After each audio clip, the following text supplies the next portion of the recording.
तो दो खास मेहमान हमारे साथ स्टूडियो मौजूद हैं आपके तमाम सवालों के जवाब देने के लिए। हमारे साथ में देवज्योति बोस जी हैं जो कि जाने माने आर्किटेक्ट हैं, और प्रदीप मिश्रा जी हैं जो कि जाने माने प्रॉपर्टी एक्सपर्ट हैं। आप दोनों का बहुत बहुत स्वागत है। सबसे पहले देवज्योति जी, हम जो रिपोर्ट में देख रहे थे, अब रेडी टू मूव की तरफ लोगों का एक रुझान इसलिए बढ़ रहा है क्योंकि बहुत स्वाभाविक सी बात है, क्योंकि पोजीशन में देरी, इन सब के बीच में अगर रेडी टू मूव प्रॉपर्टी आदमी चले देखने जाता है, उससे सामने दिखाई देता है, स्ट्रक्चरल तौर पर, इंजीनियरिंग के तौर पर उसे किन बातों का खास ध्यान रखना चाहिए? देखिए, स्ट्रक्चर एक अपने आप से थोड़ा सा कॉम्प्लेक्स सब्जेक्ट है। स्ट्रक्चरल इंजीनियरिंग थोड़ा सा कॉम्प्लेक्स सब्जेक्ट है, लेकिन इसको थोड़ा सा सिंप्लीफाइड तरीके से ये समझा जा सकता है। अब देखिए, जब कोई डेवलपर के पास कोई कस्टमर जाते हैं और पूछते हैं कि क्या स्ट्रक्चर बनाते हो आप लोग, which kind of structure you are making, अगर इस तरीके से क्वेश्चन हो, it's a very valid question. तो उस क्वेश्चन को नॉर्मली एक सेल्स रिप्रेजेंटेटिव ये जवाब देगा कि हमने एक आरसीसी फ्रेम स्ट्रक्चर बना रहे हैं। ठीक है। अब आरसीसी फ्रेम स्ट्रक्चर का मतलब क्या है, फ्रेम स्ट्रक्चर का मतलब क्या है? फ्रेम मतलब आप देखिए, एक फोटो फ्रेम ले लीजिए, वो फोटो फ्रेम ही फ्रेम है। अब उसके साथ उसको 3D बना दीजिए तो एक बॉक्स बन गया, तो वही फ्रेम है। कुछ वर्टिकल मेंबर्स है, कोई हॉरिजॉन्टल मेंबर्स है। तो जब कोई ब्रोशर में लिखा हुआ है आरसीसी फ्रेम स्ट्रक्चर, कोई अगर कस्टमर उसको खरीदने जाता है तो उसको ये समझना चाहिए कि आरसीसी फ्रेम स्ट्रक्चर किसको कहते हैं। तो frame structure is nothing but एक हॉरिजॉन्टल मेंबर्स और वर्टिकल मेंबर्स। वर्टिकल मेंबर्स को हम कॉलम कहते हैं। बहुत ज्यादा बड़ा अगर कॉलम हो तो उसको कहला जाता है शियर वॉल, और हॉरिजॉन्टल मेंबर्स को इसमें ध्यान क्या रखें? ये तो है, ये तो सबको पता है, इसमें ध्यान क्या उसके ऊपर देखिए, उसके ऊपर स्लैब है। हाँ। और स्लैब जिसके ऊपर हम चलते हैं, बैठते हैं, तो ये है बेसिकली बेसिक स्ट्रक्चर। तो बेसिकली मैं ये बोलना चाहता कि what is frame structure. Frame structure किसको कहते हैं? जब आप लिखा होता है किसी ब्रोशर में, तो एक कस्टमर को पता होना चाहिए फ्रेम स्ट्रक्चर क्या है। ये है frame structure, it's a strong structure. अब क्या है कि उसका इनफिल ब्रिक वॉल होता है, जो बाहर की ब्रिक वॉल होता है वो मोटी दीवार होनी चाहिए। सो देयरफॉर ये देख लेना चाहिए, कोई भी कस्टमर अगर जाके वहां पे खरीद रहा है, कि बाहर की दीवार जो है वो मोटी दीवार होनी चाहिए, 9 इंच का दीवार होनी चाहिए। अंदर का जो पार्टीशन वॉल है वो 4 इंच का दीवार होने से भी चलेगा। सो ये एक चीज देखना है, ये बारीकी पे ध्यान देना चाहिए। दूसरा ये ध्यान देना चाहिए कि सारे जितने भी आपका स्टेट अथॉरिटी है, most of them if not all, सारे जो है एक बिल्डिंग पास कराने का टाइम में डेवलपर के पास से एक सर्टिफिकेट मांगते हैं कि जो बेसिकली आपने किसी सलाहकार के पास जाके, कोई डेवलपर किसी सलाहकार के पास जाके उसके पास से स्ट्रक्चरल डिजाइन बनाते हैं। अब उस स्ट्रक्चरल डिजाइन को प्रूफ चेक करवाओ किसी रेप्यूटेड रिकॉग्नाइज्ड नेशनल इंपॉर्टेंस के किसी इंस्टीट्यूट से, तो वो सर्टिफिकेट उनको देखना चाहिए। उस सर्टिफिकेट में ये लिखा होता है कि ये building relevant codes of IS codes and SP 34, जैसे IS 456, IS 2893 जो अर्थक्वेक के ये सब लिखा रहता है वहां पे कि इस स्ट्रक्चर को इसके हिसाब से डिजाइन किया गया। तो उसमें उसको तसल्ली हो जाता है कि हाँ, ये बेसिक चीज है कि आप अगर जाएं तो स्ट्रक्चरल मजबूती के हिसाब से ये आप देख लें। चलिए, अब एक छोटे से ब्रेक के लिए रुकेंगे। ब्रेक के बाद सवाल जवाब का सिलसिला शुरू करेंगे। आप देखते रहिए आपकी प्रॉपर्टी।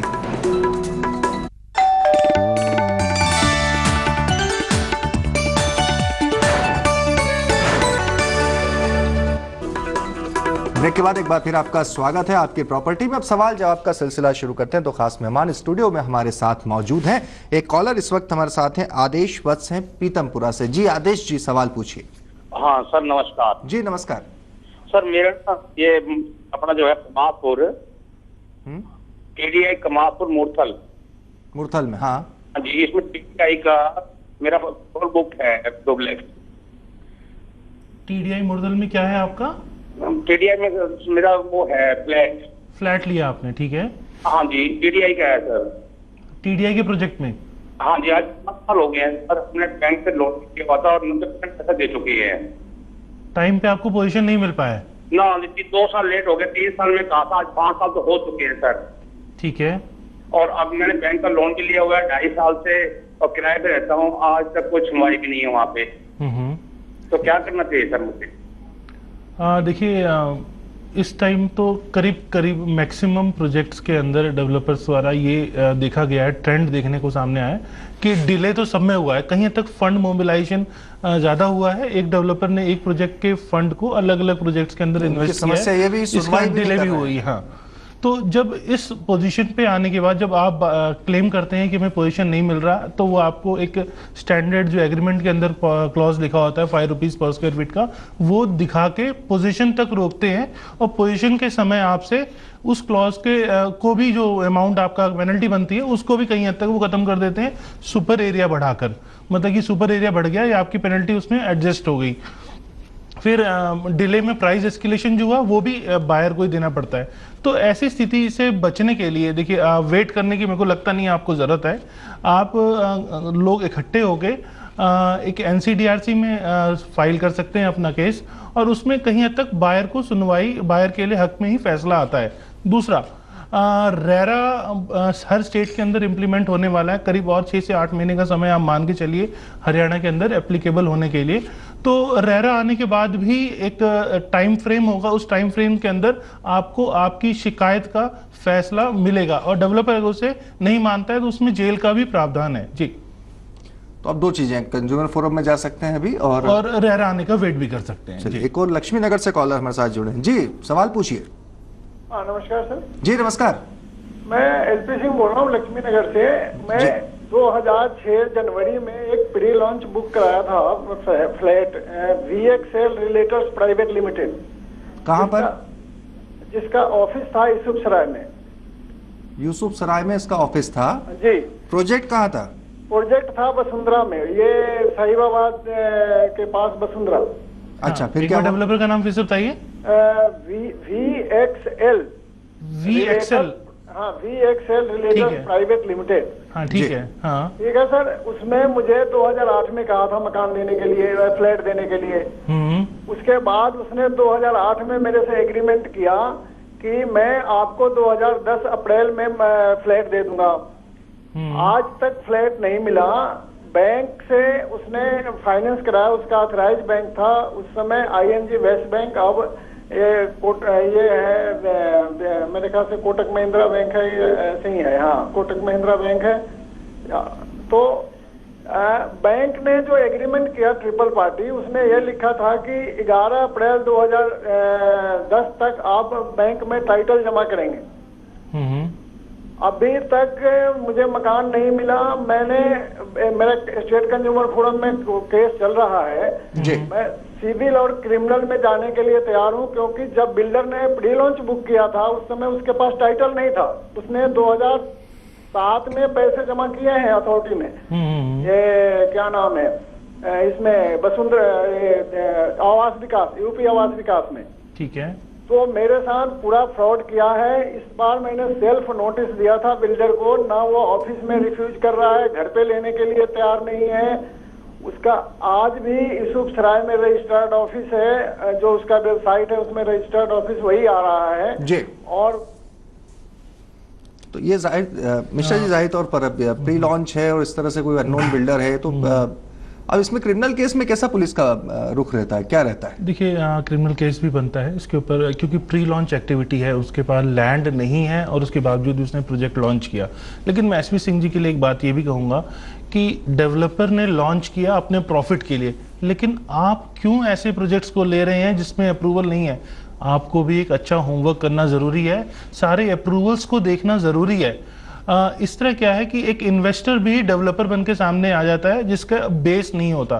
तो अगर आप सारा होमवर्क करके, सारी अप्रूवल्स देख के, अथॉरिटी में जाके उसे चेक करके लेते हैं, तो आप 90% तक ऐसे केसेस में फंसने से बच जाते हैं। तो मैं कहूँगा आप आने वाले टाइम में किसी प्री लॉन्च प्रोजेक्ट में ना लें। दूसरा, ऑलरेडी आप एनसीडीआरसी में गए हैं, क्रिमिनल केस भी आप कर सकते हैं, ये भी आपके पास ऑप्शन है। और थर्ड, रेरा के आने तक का वेट भी कर सकते हैं, क्योंकि आप ऑलरेडी एनसीडीआरसी में हैं। तो मैं कहूँगा मामला ऑलरेडी जब चल रहा है तो आपके लिए उसी को फॉलो करना ज़्यादा बेहतर रहेगा जी। चलिए, बहुत छोटे से ब्रेक के लिए रुकेंगे, ब्रेक के बाद भी सवाल जवाब का सिलसिला जारी।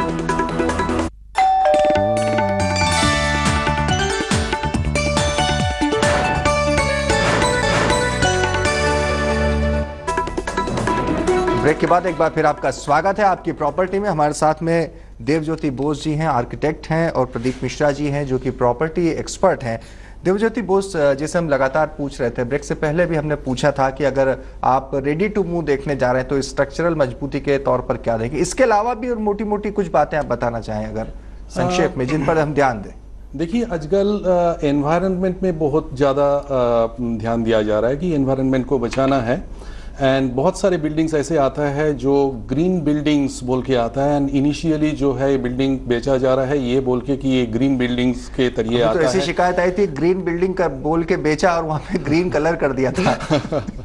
सो दैट इज प्रिसाइजली जो मैं अब थोड़ा सा कहना चाहता हूँ कि ग्रीन बिल्डिंग के मतलब ये है कि उस बिल्डिंग में डेफिनेटली एक सर्टिफिकेशन आएगी ना। वो एक गृहा है, एक IGBC है, एक USGBC है, एक लीड है, leadership in energy and environment design, environmental design. अच्छा, इन सब के सर्टिफिकेट देखना इसका, हाँ, तो इसका एक्चुअली दो तरीके होता है। एक पहले प्री सर्टिफिकेशन आता है, उसके बाद बिल्डिंग हो जाने के बाद और towards the end of the construction of the building तभी जाके सर्टिफिकेशन आता है। तो जब कोई जाता है, अगर कोई बोल रहा है कि गोल्ड सर्टिफाइड है, तो प्री सर्टिफिकेशन का जो सर्टिफिकेट है वो सर्टिफिकेट देखना चाहिए। चलिए, कॉलर हमारे साथ में हरपाल यादव है नजफगढ़ से। जी हरपाल जी, सवाल पूछिए।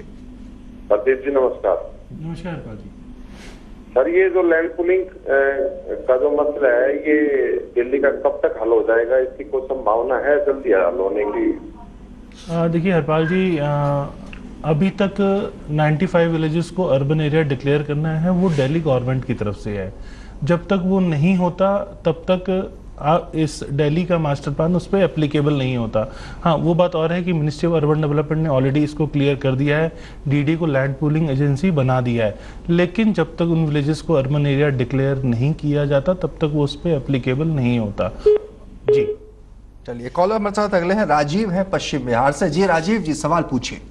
हाँ सर, मैं दिल्ली पश्चिम बिहार से बोल रहा हूँ। मेरे पास एक 84 गज के प्लॉट में 2nd फ्लोर का रूफ राइट है, ठीक है। और अब मैं उसके ऊपर अपना 3rd फ्लोर बनाना चाहता हूँ, जो कि दिल्ली द्वारा पास कर दिया गया है। तो सर, उसकी परमिशन के लिए मेरे को नीचे जो फ्लोर वाले रहते हैं उनसे NOC लेना होगा क्या? मेरा आर्किटेक्ट साहब से थोड़ा प्रश्न है मेरा।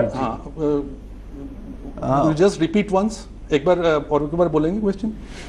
हेलो, हाँ, मैं ये कह रहा हूँ सर, मेरे पास ना एक 84 गज के प्लॉट, 84 स्क्वायर मीटर के प्लॉट में 2nd फ्लोर का रूफ राइट है। 2nd फ्लोर का रूफ राइट है आपके पास? हाँ जी, हाँ जी, रूफ राइट है, उसका रजिस्ट्री हुआ है। हाँ। और मैं उस पर 3rd फ्लोर का निर्माण करना चाहता हूँ। उसके लिए मुझे परमिशन देने के लिए नीचे वालों का NOC वगैरह लेना होगा क्या? आपको परमिशन फिर से लेनी पड़ेगी, क्योंकि कोई भी बिल्डिंग में अगर कोई किसी तरीके के चेंजेस आ गया, कि जितना छोटी चेंज क्यों ना हो, उसके मतलब ये है कि आपका बिल्डिंग रिवाइज हो गया। इनका ये कहना है गवर्नमेंट अथॉरिटी से तो परमिशन मिल चुकी है, जो ग्राउंड फ्लोर पे रहते हैं, जो रह रहे हैं, उनसे NOC लेना होगा। उनसे NOC लेना पड़ेगा क्या? हाँ, इसीलिए लेना ठीक होगा, क्योंकि वो भी एक मतलब एक प्रोजेक्ट है, जिस प्रोजेक्ट के अंदर और एक कोई एक शेयर होल्डर है जिसको आप कह सकते हो, और वो एक स्ट्रक्चर भी बना हुआ है जिस स्ट्रक्चर का एक सर्टेन स्ट्रेंथ है। हाँ। तो 2 मंजिल का अगर आपके पास है तो 2 मंजिल के लिए वो स्ट्रक्चर बना हुआ है। हो सकता है कि उसका फाउंडेशन तीसरा स्ट्रक्चर ले सकते हैं, तो इसका NOC आपको वो भी लेना पड़ेगा। एक बार स्ट्रक्चरल इंजीनियर से भी सलाह करना मेरे ख्याल से जरूरी है। चलिए, कॉलर हमारे साथ विकास है गाजियाबाद से। जी विकास जी, सवाल पूछिए। हेलो जी, सवाल पूछिए। नमस्कार सर, मैं विकास बोल रहा हूँ गाजियाबाद से। जी नमस्कार सर, एक रेनाउंड बिल्डटेक प्राइवेट लिमिटेड का एक प्रोजेक्ट है नोएडा में, ग्रेटर नोएडा वेस्ट में जी, जिसका प्रोजेक्ट का नाम है लोटस विला। हाँ ठीक है। तो मुझे उसके बारे में कंसल्ट करना था सर आपसे कि ये किस तरह का प्रोजेक्ट है। एक्चुअली इस पे स्टेट बैंक ऑफ इंडिया इसको फाइनेंस कर रहा है और कॉर्पोरेशन बैंक इसको फाइनेंस कर रहा है। ये डुप्लेक्स है। सेक्टर कौन सा है जी? Sector 1, near sector 1। Near sector 1 जी।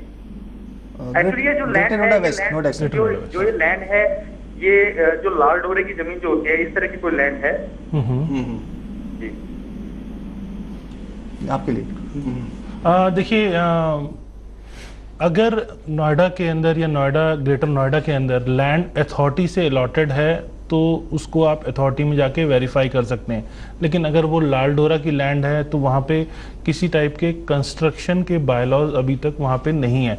तो बेटर कहूँगा कि ऐसी किसी प्रॉपर्टी को लेने से पहले वो प्रॉपर्टी जो ऑलरेडी अथॉरिटी से सैंक्शन है, अथॉरिटी द्वारा अलॉटेड प्लॉट के ऊपर बनाई जा रही है और उस पर बैंक भी सारे अप्रूवल दे रहे हैं, एक बैंक पे मत जाइए, 3-4 बैंक देखिए। अगर 3-4 बैंक दे रहे हैं तो इसका मतलब कहीं हद तक वो प्रॉपर्टी मॉर्गेज नहीं है एक पर्टिकुलर बैंक के पास, तो आपके पास रास्ते खुले होते हैं कि 2-3 बैंकों में से आके कोई एक अच्छा बैंक जो आपको सूट करता हो वो ऑप्शन ले सकते हैं। पहले आप अथॉरिटी में जाके देख लें उससे कि वहां से अप्रूव है या नहीं है। जी जी जी, अथॉरिटी में जाके और फिर बैंक भी, उसके बाद आप ऑप्शन बैंक को भी चेक कर सकते हैं। जी चलिए, बहुत बहुत शुक्रिया देवज्योति बोस जी और प्रदीप मिश्रा जी, आप दोनों का बहुत बहुत शुक्रिया। तो आपकी प्रॉपर्टी में आज के लिए इतना ही। खबरों का सफर जारी है, बने रहिए हमारे साथ और देखते रहिए दिल्ली आज तक।